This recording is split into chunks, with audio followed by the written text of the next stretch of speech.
안녕하세요. 오늘도 사연 살롱을 찾아주셔서 감사합니다. 소아청소년과 원장으로 근무 중인 여자입니다. 아직 인생을 많이 산 것은 아니지만 제 나이 50이 가까워지니 이제야 인생을 아주 조금은 얘기할 수 있을 것 같아요. 그렇다고 반백살 산 경험으로 세상의 모든 인생을 다 안다고 하면 오만이겠지만 적어도 지난 날을 떠올리며 아, 그때 내가 왜 그랬을까? 할 수 있는 나이는 된 것 같네요. 의대를 나와 나름대로 배움에서는 절대 뒤지지 않는다고 생각했는데 세상의 이치는 많이 배웠다고 결코 다 알 수 있는 건 아닌가 봅니다. 저는 어릴 때부터 영재 소리를 들을 만큼 머리가 좋았어요. 그래서 공부도 잘했고 성적도 좋아서 감사하게도 별 고민 없이 의대에 진학하게 되었는데 그런 저에게도 딱 한 가지 없는 것이 있었어요. 그건 바로 낯을 심하게 가린다는 것이죠. 좀 더 정확히 말하자면 저는 타인에게 별로 관심이 없는 사람이었어요. 생각해보면 아주 어릴 때부터 그랬던 것 같은데 선생님과 어른들은 공부를 잘하는 학생에겐 늘 호의적이라 저도 모르게 누군가에게 잘 보이려 노력할 필요가 없다고 생각했던 것 같아요. 그렇다 보니 어른이 되고도 시덥지 않은 수다를 떨 친구도 없었는데 그러면서 자연스럽게 남의 기분을 맞추는 데는 당연하게 영 소질이 없었죠. 그래서인지 몇 번 하지 않은 연애에도 저는 매번 차이는 신세였어요. 처음엔 저의 조건을 보고 접근해오는 사람들이 참 많았는데요. 몇 번 만나고 나면 짝이라도 한 듯 그렇게 다들 저를 떠나더라고요. 그렇게 반복되는 연애의 실패는 저를 점점 새로운 사람을 만날 수 없는 그런 사람으로 만들었고 30대를 훌쩍 넘기고도 연애나 결혼은 제 인생에 영영 없을 것만 같더군요. 유독 저희 엄마가 그 사실을 인정하지 못하셨어요. 아니, 도대체 네가 뭐가 문젠데 그 좋은 직업을 갖고도 여태 시집을 못 가? 네가 빠지는 게 뭐가 있어? 의사에 집안 이만하면 훌륭하고 인물이나 몸매도 그만하면 어디 나가서 빠지지 않는데? 엄마, 하나가 빠졌잖아. 나도 알고 엄마도 알면서. 뭐, 낯가리는 거? 사람 비위 잘 못 맞추는 거? 그거야. 네가 공부하고 일하느라 서툴러서 그런 거지. 사람이 뭐 처음부터 넉살이 좋아져? 그러지 말고 엄마 동료 친구 아들인데 학교 선생이래. 한번 만나보자. 싫어. 동료 친구 아들이면 도대체 몇 다리를 건너는 거야. 그리고 조건 보고 나오는 사람들 다 뻔한 거 몰라? 나 그냥 이렇게 속 편하게 혼자 살래. 누구 피 말리는 걸 보고 싶어? 가뜩이나 내가 새엄마라 너 시집 보내는데 관심 없다고 말이 얼마나 많은데. 엄마는 나랑 아빠가 괜찮다고 하는데 왜 그렇게 다른 사람이 하는 말을 신경 써? 나한테 엄마는 정미옥 여사님 한 분인 건 몰라? 이러면 서운해 정미옥 여사? 에휴, 저렇게 여우에 넉살도 좋은데 왜 남자한테 그렇게 못하냐고. 몰라. 세상의 모든 사람이 다 엄마 같을 순 없잖아. 그리고 순전히 이건 다 엄마가 그렇게 노력해서 내가 변한 건데 엄마 같은 남자를 내가 만날 수 있어? 그럼 집신도 다 짝이 있는데 네 짝이라고 없을까? 나는 다 필요 없다. 그냥 주민등록증 뒷번호가 1이면 돼. 저희 엄마는 제가 초등학교 2학년 때 저희 집으로 시집을 오셨어요. 저를 낳아준 엄마는 저를 낳다가 돌아가셔서 얼굴도 제대로 보지 못해 엄마의 사랑 같은 건 모르고 살았는데 그런 저에게도 9년 만에 엄마가 생긴 거였죠. 게다가 엄마는 말은 하지 않았지만 어릴 때 고생을 많이 했다고 했는데 어찌됐든 그런 고생을 극복하고 대학에서 윤리학을 가르치는 교수님이 되셨고 저를 위해서 아이도 포기하고 저의 엄마가 되기 위해 오랜 시간 노력하신 분이셨어요. 그리고 아빠는 엄마와 같은 대학에서 국문학을 가르치는 교수님인데 저와는 정반대로 친구도 많고 성격도 좋아 지금도 동호회만 5곳이 넘으셨고요. 아무튼 아빠는 능력 있으면 혼자 살아도 된다고 하셨지만 스스로 자신이 새엄마라는 생각 때문인지 저의 결혼에 집착하셨는데요. 그러다 한 번은 당시 근무하던 병원에 남자 간호사가 채용되어 들어오게 되었고, 당시만 해도, 아니, 어쩌면 지금도 동네 병원에서 남자 간호사를 보는 건 쉬운 일이 아니라 타인에게 별 관심이 없던 저조차도 놀라긴 했었네요.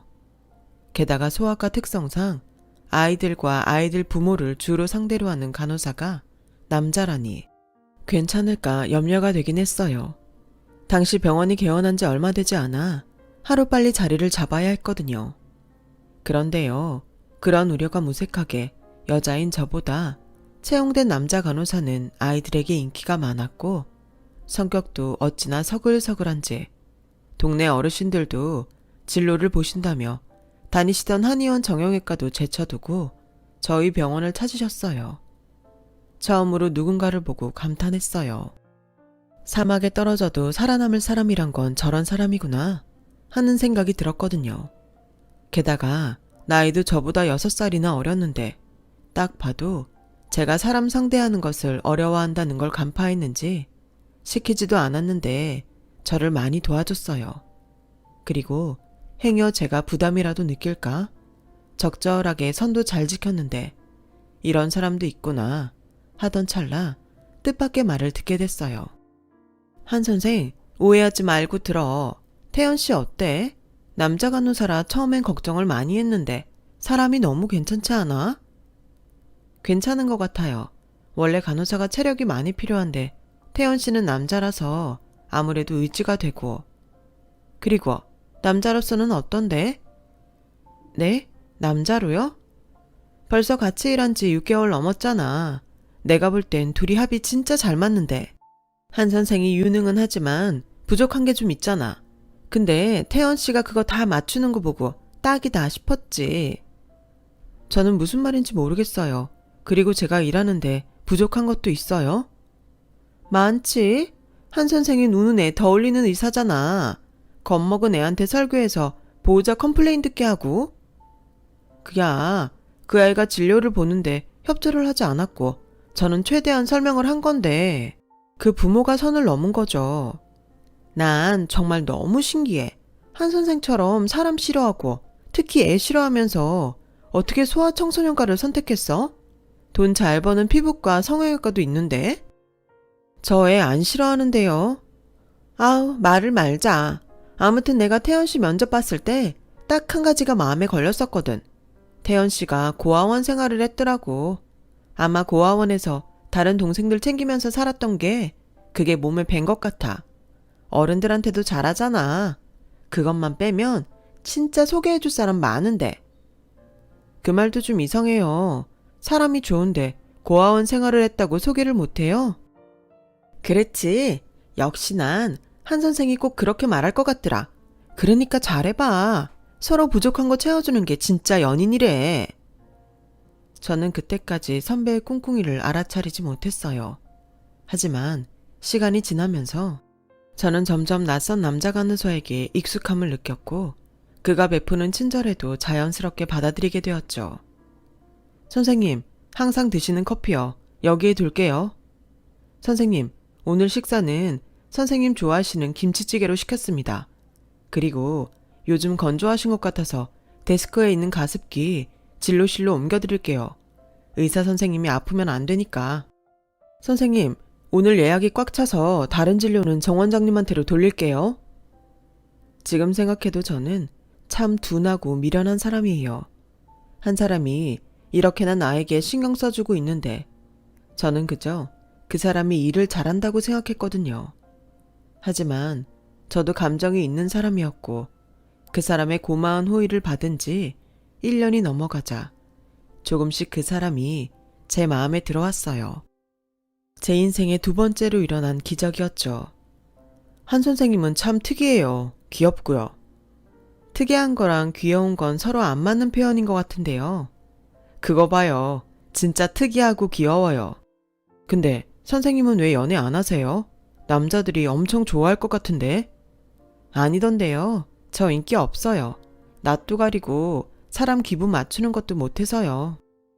그럼 맞춰주는 사람 만나면 되잖아요. 저처럼. 네? 사실 제가 선생님 진짜 많이 좋아해요. 아시겠지만 제가 간호사이기도 하고 고아 출신이라 넘볼 상대가 아닌 것 같아서 고백을 못했는데, 좋아하는데 좋아한다고 말을 못하는 건 또 너무 고역이라. 근데 부담 갖지 마세요. 저 사실 익숙하거든요. 거절당하는 거. 왜였을까요? 여태 다른 사람이 상처받는 거엔 별 감흥이 없던 저였는데 그날은 그 사람의 그 말이 가슴이 아팠어요. 아프다는 표현이 이거구나 바로 알 정도로 제 가슴이 이상했죠. 그래서 아니라고 고맙다고 말한 뒤 자연스럽게 그 사람과 여러 차례 사적인 만남을 가졌어요. 그리고 저보다 6살이나 어린데도 그의 배려는 저를 참 편하게 해줬고 어느덧 연애를 하는 사이가 되었는데요. 늘 차이기만 했던 저는 그 사람의 사랑을 받으며 이런 남자라면 연애도 결혼도 더는 남의 일이 아니라고 생각했어요. 그리고 신나서 그 사람을 집에 소개하기로 했는데요. 당연히 딸의 남자친구를 반겨줄 거라 생각했던 엄마는 그 사람이 고아 출신이라는 말에 태도를 바꾸셨어요. 고아? 그래서 부모가 없다는 거야? 어디 있는지 모른다는 거야? 엄마, 왜 그래? 왜 그렇게 화가 났어? 왜 그러냐고? 나야말로 좀 묻자. 너 왜 그러니? 데려와도 어떻게 저런 사람을 데려올 수가 있어? 그렇게 남자가 없어? 저런 사람이라니 초면에 말이 심하잖아. 그리고 언제는 주민등록 뒷번호 1이면 된다며. 아무리 내가 말을 그렇게 했어도 집안 수준을 생각해야지. 근본도 모르는 사람을 어떻게 식구로 받아들이니? 엄마가 말했잖아. 주변에서 내가 새엄마라 말이 많다고. 근데 고아한테 널 시집 보내면 그 사람들이 뭐라고 떠들어대겠어? 엄마는 나보다 그 사람들이 더 중요해? 정말 실망이야. 막말로 그거 엄마 자격지심이잖아. 내가 괜찮다고 몇 번이나 말했는데 엄마는 날 친자식으로 생각하지 않는 거구나. 됐어. 태연씨, 미안해요. 오늘은 이만 가요. 정음씨, 나는 괜찮아요. 그러니까 어머니랑 다투지 마요. 내가 말했잖아요. 나는 이런 거에 익숙하다고. 그러니까. 태연씨는 익숙해서 괜찮을지 모르지만 나는 안 괜찮아요. 이건 비상식적이라고요. 그리고 태연씨도 부당하면 부당하다고 말할 수 있었으면 좋겠어요. 그렇게 주제 파악을 잘했으면서 어떻게 여기까지 올 생각을 했지? 이봐요. 기분 나쁘게 들릴 수도 있지만 난 절대 허락해줄 수 없으니 이만 돌아가요. 죄송합니다. 저 때문에 많이 놀라셨죠? 근데 저는 정말 진심으로 정음씨 사랑합니다. 사랑? 정말 웃기지도 않아. 이봐요. 우리 좀 솔직해져 볼까요? 6살이나 많고 남 비위도 못 맞추는 내 딸이 왜 그렇게 사랑스러울까? 의사에 집안도 좋은데 우리 애가 사람도 못 사귀고 영 만만했죠? 내가 이래서 그냥 좋은 남자 골라서 확 시집 보내는 건데 저런 날파리나 꼬이고. 엄마 계속 말 그렇게 하는데 그럼 다 간도. 그리고 나는 이 사람 아니면 결혼 생각 없으니까. 앞으론 나한테 결혼 얘기 하지 마. 엄마 체면 살리려고 결혼할 생각 없으니까. 뭐야? 너 지금 그게 나한테 할 소리야? 언제 너더러 내 체면 살려달래? 그냥 좋은 남자랑 결혼해서 행복하라는 거잖아. 어디서 저런 걸 만나서 엄마 마음도 몰라주고. 이게 다 고아인 당신 때문인 거 알긴 알아요? 죄송합니다. 허락하시는 게 힘드실 거라고 예상했습니다. 그리고 무리하게 밀어붙일 생각은 추워도 없고요. 하지만 반대하신다고 물러날 생각도 없습니다. 제가 가진 게 없고 출신도 고하지만 사랑하는 사람한테 상처 주는 그런 사람은 되고 싶지 않아요. 제 마음 진심이고 언제까지 기다릴 수 있습니다. 기다리긴 뭘 기다려요. 그리고 그쪽 아무리 진심 타령해도 좋은 집에 장가하고 싶은 건 맞잖아요. 안 그래요? 됐고 기다리는 건 그쪽 자유지만 난 절대 허락하지 않을 거니까 그런 줄 알아요. 그리고 정음이 너, 내가 아무리 새엄마라지만 내가 부모야. 그러니까 너 지금 다니는 병원 그만둬. 내가 타인의 직장을 이래라 저래라 할 순 없잖아. 싫어. 아무리 부모 자식 간이라도 자식 인생의 부모가 이래라 저래라 할 순 없어. 난 병원도 계속 다닐 거고 이 사람이랑 연애도 계속 할 거야. 그리고 엄마랑 상관없이 결혼도 할 거고. 그러니까 엄마도 그런 줄 알아. 저는 아마 그때가 태어나 가장 많이 화를 냈던 것 같아요. 특히 믿었던 엄마의 다른 모습에 실망이 컸던 저는 대학에서 윤리학을 가르치는 사람이 저렇게 사람에게 함부로 할 수 있을까 혼란스러웠고 그날 이후로 엄마와 대화를 하지 않게 되었어요. 그리고 상황은 더욱 나빠져 엄마 역시 친자식이라고 믿었던 제가 자기 마음을 몰라준다며 마음을 바꿀 생각이 없었는데요. 그렇게 저희 모녀는 함께한 후로 처음으로 긴 냉전의 시기를 겪게 되었죠. 이 사실을 모두 전해들은 아빠는 한동안은 아무 소리가 없으셨는데 엄마가 하도 난리다 보니 조용히 저에게 이렇게 말씀하셨어요. 정음아, 아빠가 볼 땐 엄마도 지나친 부분이 있지만 너도 경솔한 부분이 있는 것 같다. 원래 사람은 나랑 다른 사람에게 호기심을 갖기 마련이야. 네가 그런 환경의 사람을 처음 봐서 그래. 연민일 수도 있고 동정일 수도 있는데 너 원래 그런 거 잘 모르잖아.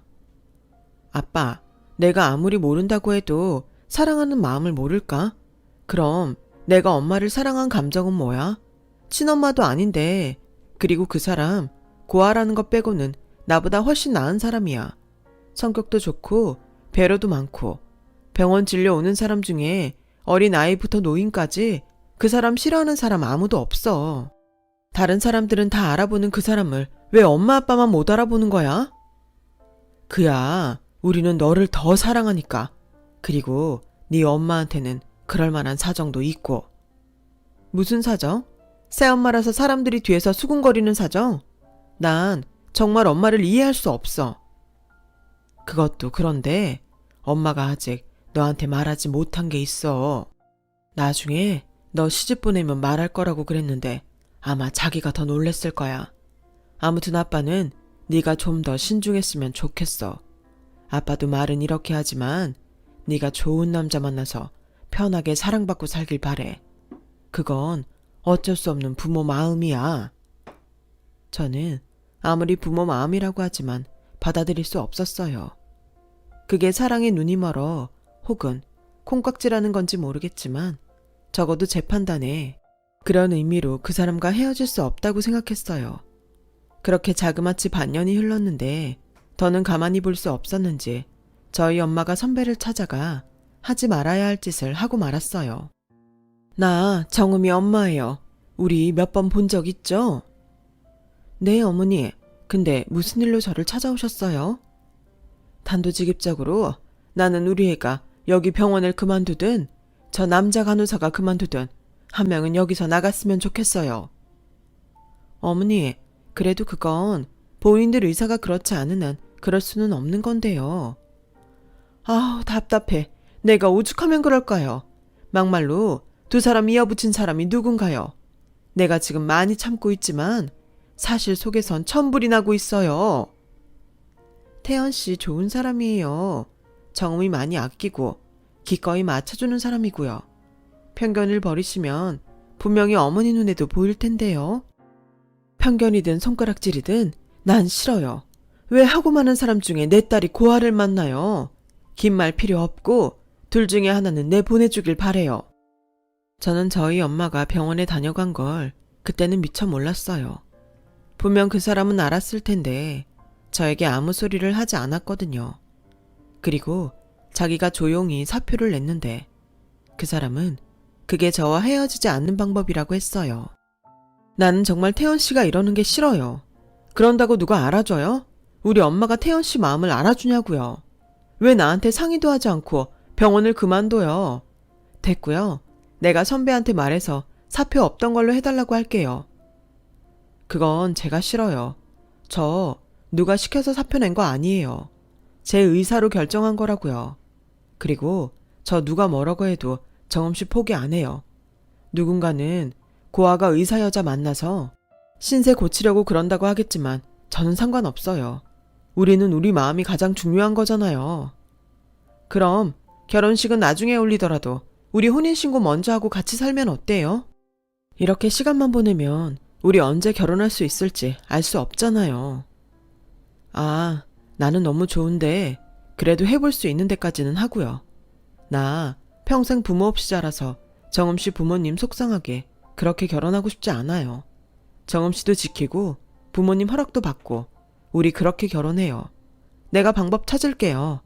나 한번 믿어주면 안 돼요? 저는 그때 생각했어요. 사람에 대해 모르는 건 제가 아니라 어쩌면 저희 부모님일지도 모른다고요.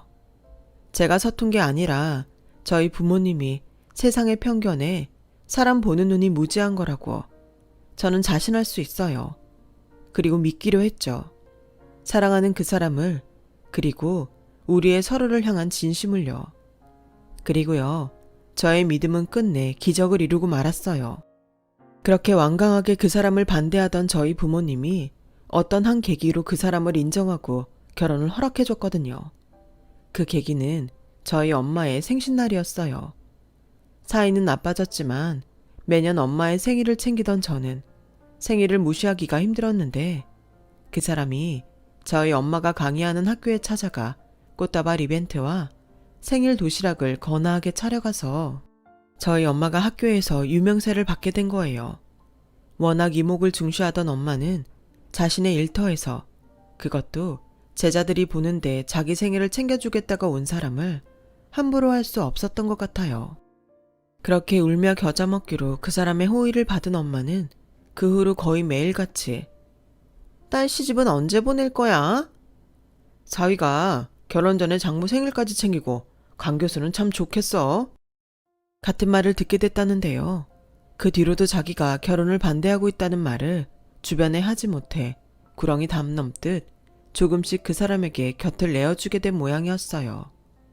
게다가 저희 아빠가 빗길에 넘어지면서 한동안 깁스 착용과 목발을 짚고 다니시게 되었는데 매일같이 출퇴근을 그 사람이 도왔고 점심 도시락까지 두 분에게 매일같이 제공을 하다 보니 결국은 그 정성에 저희 부모님이 그 사람을 정식으로 인정하게 된 거였어요.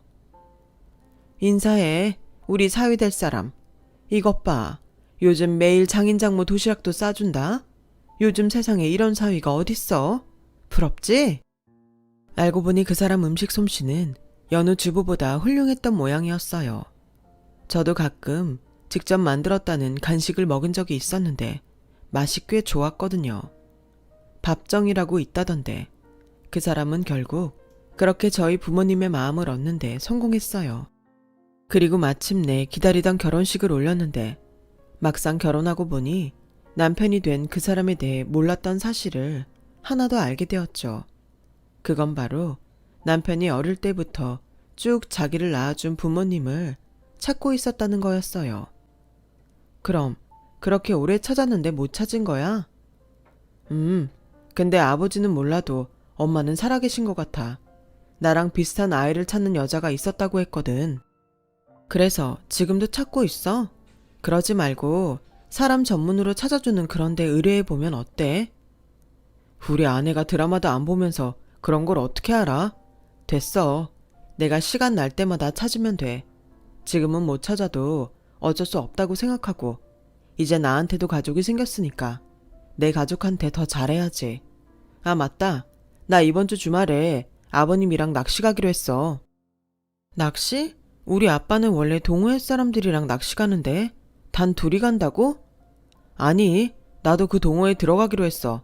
아버님이 낚시 좋아하냐고 물으셔서 좋아한다고 했더니 들어오라고 하시던데. 뭐? 우리 아빠가 동호회만 몇 갠 줄 알아? 설마 그거 다 따라갈 거 아니지? 근데 자전거는 내가 좋아해서 같이 하기로 했어. 근데 그 이상은 안 할게. 자기랑도 시간 보내야 하니까. 아, 그리고 있잖아. 또 뭐? 장모님이 김장할 줄 아냐고 물으시네. 나 사실 할 줄 아는데. 모른다고 해. 알아도 모른다고 하라고. 남편은 그렇게 자기한테 생긴 가족을 참 좋아했어요. 그리고 그런 남편에게 투정을 부리긴 했지만 저 역시 좋아했는데요. 그래서 무슨 자신감인지 평생 남편과 큰 문제 없이 잘 살 수 있을 거라고 생각했어요. 그리고 그런 제 마음이 오만했던 건지 아니면 남편의 마음이 바뀌었는지 조금씩 문제가 생기고 말았는데 평소 종종 저에게 진료를 받으러 오시는 어르신께서 정말 궁금한 얼굴로 이렇게 말한 것이 시작이었어요. 근데 바깥 양반 요즘은 일 안 해? 저희 남편이요? 일하죠. 같은 병원은 좀 그래서 다른 병원에서 일해요. 그래?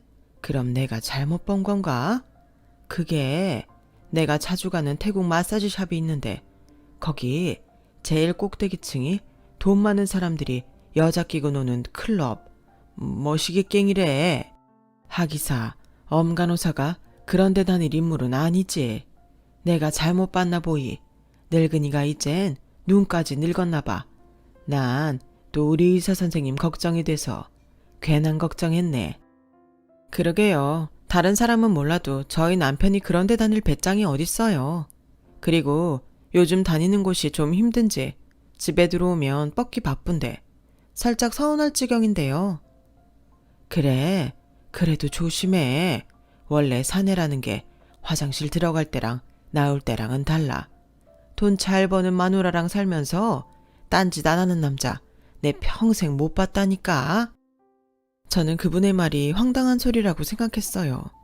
하지만 언제부턴가 남편 옷에서 여자 향수 같은 독한 냄새가 났고 평소 제 말이라면 자다가도 벌떡 일어나는 사람이었는데 집에만 오면 녹초가 돼서 뻗어 자는 남편을 보며 조금씩 불안해지기 시작했죠. 그래서 확인을 하는 게 좋겠다고 생각했어요. 평소처럼 출근한다고 나가서는 난생 처음 남편을 미행하게 됐는데 믿는 도끼에 발등이 찍힌다고 정말로 남편이 한눈에 봐도 잔뜩 멋을 부리고 병원이 아닌 대낮부터 유흥업소로 들어가는 걸 봤어요. 저는 보고도 믿기지 않을 그 충격적인 모습에 곧장 남편이 들어간 클럽에 따라 들어갔고 아직 영업시간이 아니라며 저를 막는 다른 직원에게 남편 이름을 대며 당장 들어가게 해달라고 했는데 남편이 제 목소리를 들었는지 놀라서 뛰어나오더군요. 자기야. 뭐야? 여기가 새로 일하는 병원이야? 미안해. 일단 나가자. 싫어. 아니, 아직 영업시간도 아니라는데 당신은 대낮부터 여기에 왜 온 거야? 단골이라 특별 대우받니? 자기가 생각하는 그런 거 아니야. 일단 나가자. 나가서 말해. 싫어. 여기서 다른 사람들 앞에서 말해. 언제부터야? 언제부터 정신줄 놓고 이런 데서 놀았어? 그리고 무슨 돈으로 논 건데? 자기야, 자기 정말 나 못 믿어? 그런 말 하지 마. 이런 행동을 하고 나더러 못 믿냐고? 믿게 행동을 해야지. 내가 지금 얼마나 놀라고 있는지 알아? 이러라고 나랑 결혼했어. 나 여기서 일해. 자기가 말하는 것처럼 딴짓하는 거 아니고 서빙하고 발레 파킹하고 일한다고. 뭐? 그걸 지금 믿으라는 거야? 자기가 왜? 내가 모르는 빚이라도 있어? 미안해. 그 이상은 지금은 말할 수가 없어. 내 손에서 해결하려고 했는데 이런 모습 자기한테 보여서 미안하다. 저는 답답했어요. 유흥업소에서 논 것이 아니고 일을 했다는 남편이 더는 아무 말도 하지 않는데 속이 터질 것만 같더라고요. 그래서 제 발등 제가 찍은 건지 알면서 엄마에게 신세한탄을 했어요. 그러지 않으면 제정신으로 살지 못할 것 같았거든요. 그러게 내가 근본도 없는 거 데려올 때부터 걱정했다. 편견이니 뭐니 그래도 사람이란 게 돈맛을 보면 돌기 마련이지. 뭐? 일을 해? 거기 어디야? 내가 진짜 일을 하는지 여자 끼고 놀고 있는지 확인해야겠다. 그만뒀어. 진짜인지 뭔지 모르지만 이젠 안 간다고 미안하다고 하더라고. 근데 아무리 생각해도 이해가 안 가잖아. 나 몰래 큰돈이라도 필요했던 건가?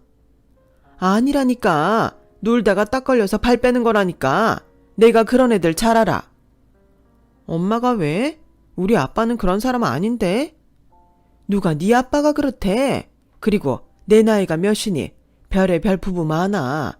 내가 너한테 말은 안 했어도 요즘 엄서방 그거 좀 수상하다 생각하긴 했어. 왜? 원래 네 아빠랑 낚시 다니고 자전거 타고 그러잖아. 근데 못 간다고 말한 지 꽤 됐나 봐. 내가 요즘도 사위랑 재밌냐고 물었더니 자기 사정이 있어서 못 다닌다고 했단다. 지가 무슨 사정이 있어? 우리가 지를 어떤 마음으로 받아줬는데. 그것 봐. 그러게 엄마 말을 들었어야지. 저는 엄마 말을 듣고 부정하고 싶었어요. 그런 사람이 아니라고 내가 착각한 게 맞다고요.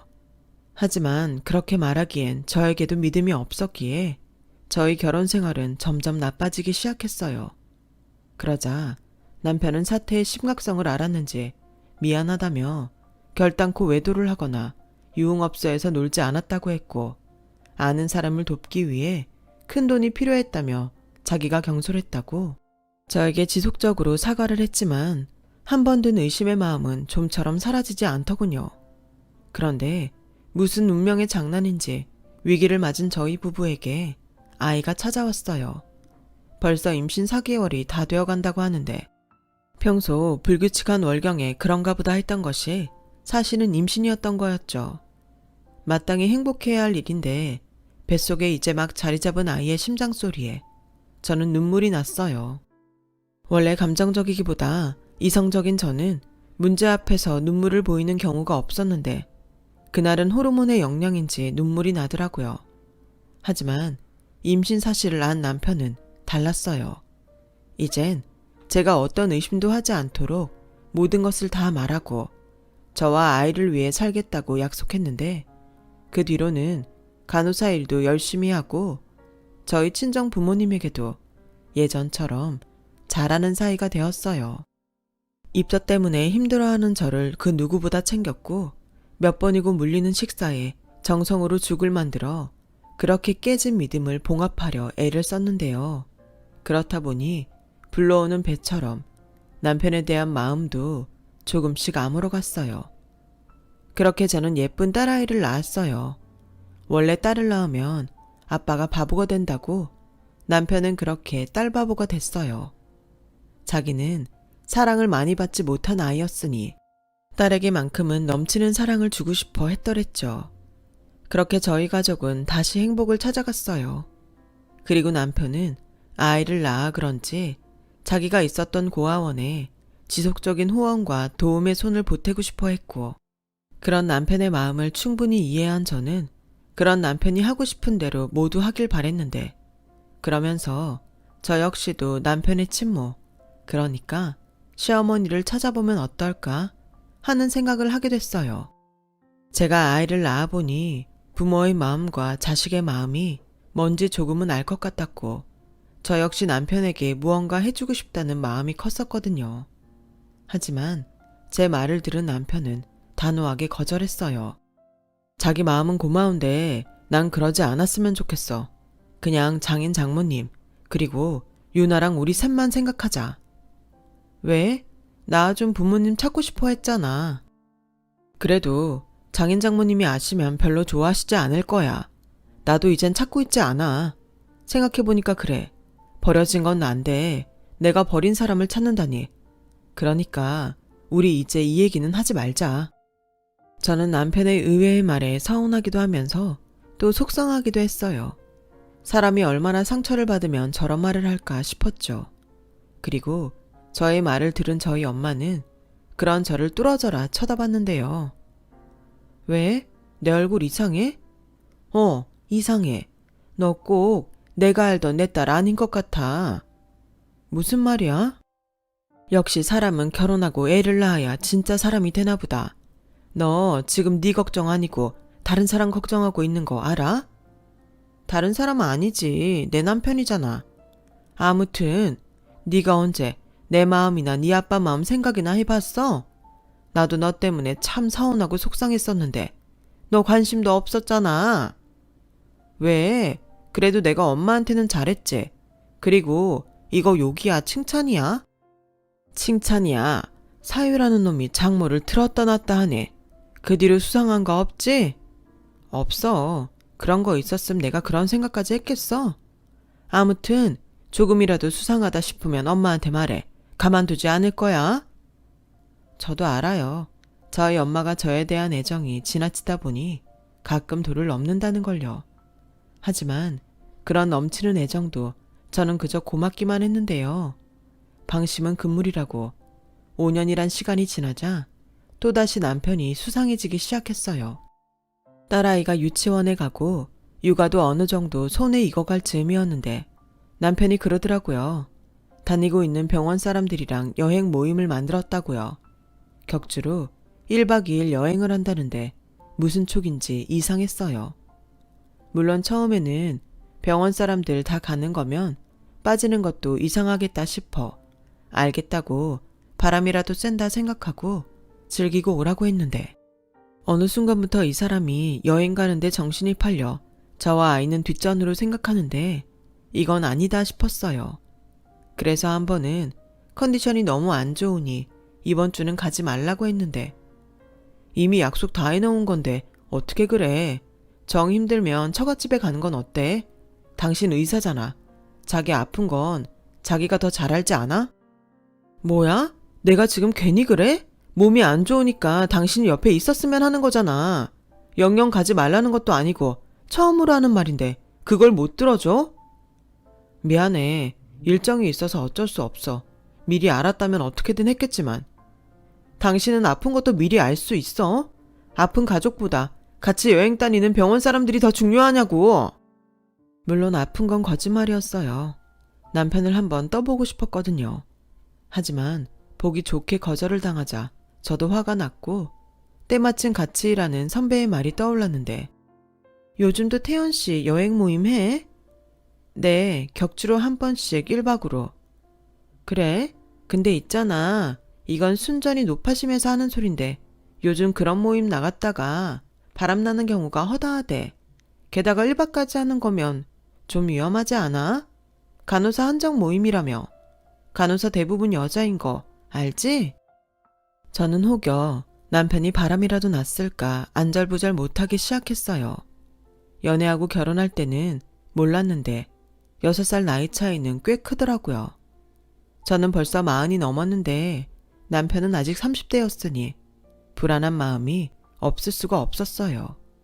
게다가 여행을 다녀오면 을에 저녁 먹을 땐 집에 왔는데 점점 귀가 시간도 늦어졌고 다음날 출근해야 하면서 자정을 넘기는데 저의 의심과 불안은 극에 달하게 되었죠. 그래서 정신줄을 놓고 남편의 물건을 사정없이 뒤졌어요. 저 몰래 무언가 숨겼다면 분명 집 어딘가에 있을 것 같았거든요. 그리고 제발 아무것도 나오지 않았으면 좋겠다는 저의 바람을 비웃듯 서재에 놓인 남편의 책에서 통장 하나를 발견했고 거기에 찍힌 금액들을 본 저는 정신이 아찔해 오는 것만 같았어요. 간호사 월급이 얼마나 된다고 남편은 무려 5년 넘도록 매달 500만 원씩 따박따박 어딘가로 송금하고 있었거든요. 도대체 이 돈들은 어디서 났고 그리고 이 돈을 매달 누구한테 보내는지 저는 알아야만 했어요. 그리고 통장에 찍힌 여자의 이름을 보며 저는 사실 확인은 하겠지만 이혼을 결심할 수밖에 없었죠. 그 긴 시간 동안 저를 속인 남편을 도저히 용서할 수가 없었어요. 그래서 이 사실을 모두 엄마에게 말했고 엄마는 저보다 더 흥분하면서 이 연놈을 잡아서 머리털을 다 뽑아버리겠다고 하시는데 그렇게 저와 엄마는 남편의 불륜 현장을 잡기 위해 남편이 1박으로 여행을 가는 날 그 뒤를 밟았어요. 막장 드라마에서나 나올 법한 짓을 제가 하게 되다니 기가 막혔죠. 그렇게 도착한 곳은 한적한 주택이었어요. 그리고 병원 사람들과 모임이라고 하더니 다른 사람들은 보이지 않았는데 어떤 아이가 저의 남편을 반기며 아빠! 라고 부르더군요. 저도 엄마도 충격이었어요. 너 들었어? 제가 지금 임서방한테 아빠라고 했잖아. 엄마, 아무래도 내가 속은 것 같아. 모임이 아니라 그냥 바람이 난 거였어. 아휴, 가만히 있어봐. 애가 나왔으면 애 엄마도 나오겠지. 그때 현장을 잡자. 내 이것들을 절대 가만두지 않을 거야. 감히 내 딸 뒤통수를 쳐? 그리고 엄마 말대로 곧이어 갓난아이를 낳은 어떤 여자가 집 밖으로 나왔어요. 그런데요, 집 밖으로 나온 여자는 한눈에 봐도 나이가 제법 있어 보였고 남편을 반기지도 않았는데요. 심지어 남편을 걷어차며 내쫓는 것만 같았어요. 뭐야 저 여자? 혹시 바람핀년 엄만가? 정음아, 우리도 내리자. 저 배은망덕한 놈 내 손으로 아작을 내고 말 거야. 너 이놈, 너 딱 걸렸어? 장모님, 자기까지 여긴 어떻게 왔어? 어떻게 왔긴 내가 운전해서 왔다. 이봐요. 나 이놈 장모 되는 사람인데 당신은 누군가요? 설마 나이도 있어 보이는데 내 사위랑 바람핀 년이 아니겠지? 엄마, 진정해. 어차피 여기까지 왔는데 다 알게 되겠지. 당신, 뭐야? 통장 보니까 매달 500만 원씩 보냈던데 여기 있는 여자한테 보낸 거야? 그게 있잖아. 맞아요. 당신 남편이라는 사람이 됐다는데도 이렇게 돈을 보내네요. 내가 안 그래도 이런 날이 올까봐 그 돈 한 푼도 쓰지 않고 가지고 있었어요. 엄마, 그 돈을 왜 안 쓰고 갖고 있어요? 보육원 운영하는 거 힘들어 보여서 제가 돕고 싶다고 했잖아요. 누가 엄마야? 그리고 내가 여기 오지 말라고 얼마나 말렸어. 난 너 길에 버렸을 때 이미 부모 자격이 없는 사람이야. 원망을 해야지. 이게 지금 뭐 하는 짓이야? 저와 저희 엄마는 순간 할 말을 잃고 말았어요. 그러니까 진실은 남편이 바람이 난 게 아니라 5년 전에 친모를 찾고 매달 500만 원씩 자기 엄마에게 돈을 보내고 있었던 거였어요. 게다가 저에게 거짓말까지 하면서 격주에 한 번씩 자기 친모에게 찾아간 건데 시어머니도 꽤 독한 사람인지 그 긴 시간 동안 남편을 받아주지 않았던 모양이었어요. 그리고 그런 친모가 뭐가 좋다고 남편은 자신의 친모가 운영하는 보육원 일을 자발적으로 도왔다는데 그런데요. 제가 놀랄 일은 여기서 끝이 아니었어요. 너 순이 아니니? 혜성고아원. 누구시길래 제 이름을 아시죠? 혜성고아원에 오신 적이 있나요? 어머나 세상에, 나야 미옥이. 네가 입양 양보했잖아. 저는 저희 엄마의 말을 듣고도 믿을 수 없었어요. 어릴 때 힘들었다는 소리는 듣긴 했지만 저희 엄마가 고아원 출신이라는 것도 처음 알았고 입양 가정에서 자랐다는 것도 그때 처음 알았거든요. 그러고 보니 엄마가 재혼하고 외갓집에 가는 일이 없어서 그냥 사정이 있겠지 했는데 그날 들어보니 입양은 됐지만 겉보기만 좋을 뿐 실상으로는 입양한 부모는 저희 엄마를 별로 사랑하진 않았던 모양이었어요. 내가 그때 너한테 울면서 부탁했잖아. 입양 가고 싶다고. 공부도 하고 싶고 대학도 가고 싶다고. 그때 너랑 내 나이가 중학생이라 그게 마지막 입양 기회라는 생각에 너한테 무작정 그런 말을 했어. 내가 정말 미안해. 아니야. 난 어차피 입양 가고 싶지 않았어. 너도 알잖아. 보육원에 내 동생도 있었으니까. 같이 입양 가는 것도 아닌데 네가 대신 간다고 해서 내가 얼마나 고마웠는데. 근데 어쩌다 애를 버렸니? 그게 남편이 빚이 많아서 길거리 생활을 했었어. 돌도 되지 않은 애를 데리고 도망간 남편 대신 길에서 전전하는데 아니다 싶었지. 그래서 일부러 사람 많이 다니는데 애를 놔두고 왔어. 그리고 112에 신고를 했지. 다행히 금방 경찰들이 와서 애를 데려가더라. 다행이라고 생각했어. 그리고 그 죄값을 받는다고 생각하고 죽으려고 했지. 뭐? 근데 사람 목숨이 참 질겨. 그래서 그냥 이렇게 살아야 하나 보다 했어.